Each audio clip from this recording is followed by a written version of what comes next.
Welcome to Bed Crime Stories podcast. I'm your host, T.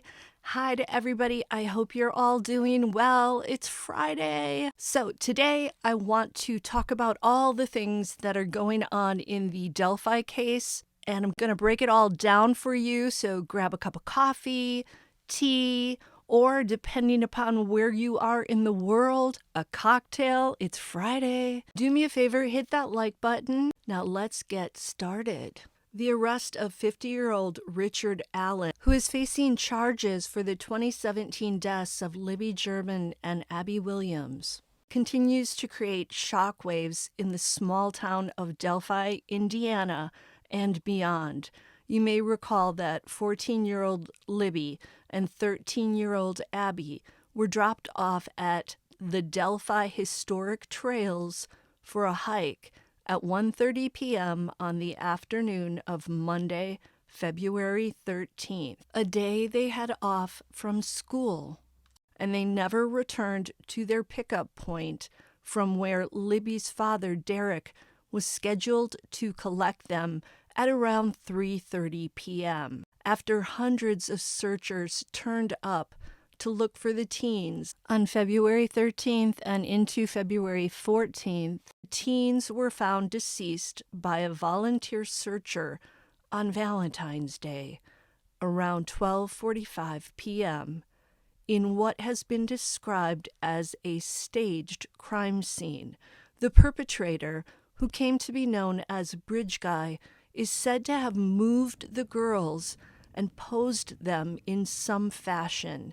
It's unclear if the perpetrator took Libby and Abby to maybe a hunting cabin or some other structure where he committed the crime and then moved them to the gully across Deer Creek where they were found, or if he somehow pulled off the crime outdoors in that hidden away gully where they were later found. This gully was a half a mile from the end of the bridge and across Deer Creek. Note that on February 15th, a day after the girls were discovered deceased, investigators found girls' undergarments under the bridge. We also know that the perpetrator took not one, but actually 2 items of clothing from one of the girls. Also found on February 15th of 2017 was a cigarette butt floating in the water. It was described as being less than 2 to 3 days old. Now, there were a lot of searchers out in the area prior to Libby and Abby being found, like hundreds of searchers, so that cigarette butt could belong to one of those searchers. But we also know that Richardallen is a smoker, so it's possible Allen tossed that cigarette butt into Deer Creek, and maybe, just maybe, it had his DNA on it. Remember, Allen was never arrested prior to this case. His record only shows traffic violations, 2 for speeding. One of those was in 2005, and one was in 2013. The other ticket was issued in 2003, and it was for driving without a seatbelt. Allen paid the fines, and that was it. So if DNA was able to be retrieved off the girls' undergarments and that cigarette butt back in 2017, Allen's DNA would not have been in the CODIS system, and there would not have been a match. Note that Fox 59 News is reporting that sources with first-hand knowledge of the Delphi investigation told them that Richardallen actually came forward as a witness in the earlier stages of the investigation. Others sometimes show up to help with the searches for their victims. That's what Lacey Peterson's husband did. Sounds like Allen tried to get ahead of the game in some manner. There are no further details about what exactly that was. With Allen arrested for allegedly committing the crime, we all finally have a name and a face for the monster known as Bridge Guy. But I say allegedly because Allen is an American citizen and he's innocent until proven guilty. That's an important detail that's getting lost in translation. But we also know that the authorities arresting Allen came after a 12-hour search by non-uniform officers at the house Allen shares with his wife, Kathy. The search went well into the night, ending around midnight. One neighbor is quoted as saying they were definitely snooping around a lot at the fire pit and the backyard. End quote. This same neighbor described lots of flashlights, lots of pictures, lots of sifting. According to an article in the New York Post, the neighbors couldn't make sense of why the fire pit was being examined at the time, saying, "We never really see them burn things," end quote. The people of Delphi, and those of us who've kept an eye on this horrific case over the past 5.5 years, have been praying that the perpetrator would be caught, and a lot of anger and rage have been simmering in the Delphi and true crime communities over that period. It would appear that Allen's arrest has led to an explosion of those emotions. Seeing the face and the name of the person alleged to be Bridge Guy after all those years has been a wild emotional ride, especially for the citizens of Delphi, some of whom interacted with Richard Allen. Allen working at CVS as a shift supervisor, a manager, and later as a pharmacy technician starting in 2017, and him being a regular along with his wife Kathy at JC's Bar and Grill in downtown Delphi, meant Allen knew quite a few locals, some on a superficial level, some on a slightly deeper level. I say a slightly deeper level because I don't think anyone in Delphi really knew Richard Allen. Mike Patty, Libby German's grandfather, has said he didn't know Allen, but has probably seen him since Delphi is a small town. One neighbor of the Allens, who apparently shopped at the CVS where he worked, described him as a thorough pharmacy technician who went above and beyond at his job. This lady said, and I quote, "I swear to you, he seemed like a great person. I don't think you'll find anyone who'll say something mean about him." End quote. The owner of JC's Bar and Grill and the other regulars called Richard Allen Rick, and they spent 3 to 4 nights a week shooting the she and pool with him and his wife Kathy. By the way, Richard and Kathy, who married one another when they were both just 19 years old, have a married 28-year-old daughter. Some people are saying they have a second child, but I haven't been able to find any evidence of that. And Kathy works not as a veterinarian, as I previously stated, but rather she assists a veterinarian. I wanted to make sure I cleared that up. They moved to Delphi, Indiana in December of 2006, and that's when they bought the home on Whiteman Drive that they currently live in. And again, that house is just 2 miles from the old Monon High Bridge, where Bridge Guy cornered Libby and Abby. Note that Richard Allen has lived in Indiana his entire life and has lived in several towns prior to moving to Delphi. These towns include Mexico, Indiana, Greenwood, Indiana, and Peru, Indiana.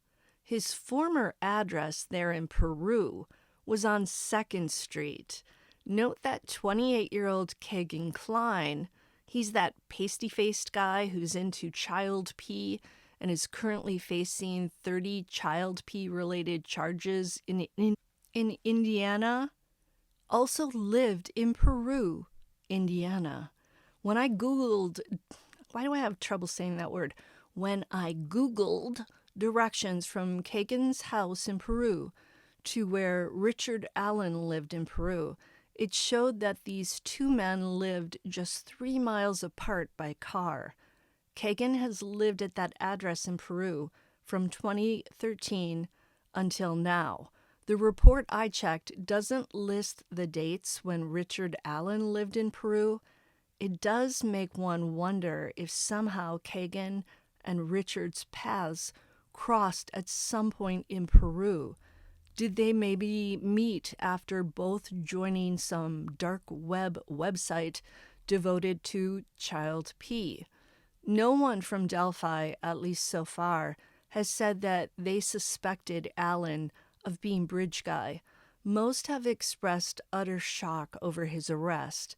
The only things that hint at Richard Allen maybe being troubled are a domestic incident that occurred at Allen's home on June 18th of 2015. According to records obtained by Fox 49 News, officers with the Carroll County Sheriff's Office were sent at around 3:30 a.m. to the Allens' home. Richard was allegedly drunk, and his wife, Kathy, later took him to a hospital for a medical evaluation. According to Sheriff Tobe Lesenby, the responding deputy's role during the incident was to keep the peace. Allen was not arrested. There's also an alleged incident at a bar where Allen is said to have threatened to harm his wife, Kathy. The first incident is fact. The second is just hearsay. Delphi is just 3,000 citizens large. It's part of Carroll County. In fact, the Carroll County Courthouse is on Main Street in Delphi. 2 judges work in that courthouse, Judge Benjamin Diner and Judge Troy Hawkins. There are also 2 prosecutors with offices there, Nick McLelland and Shane Evans. It sounds like these judges and prosecutors have been getting slammed with requests to see the affidavit for probable cause to arrest Richard Allen and other case-related documents.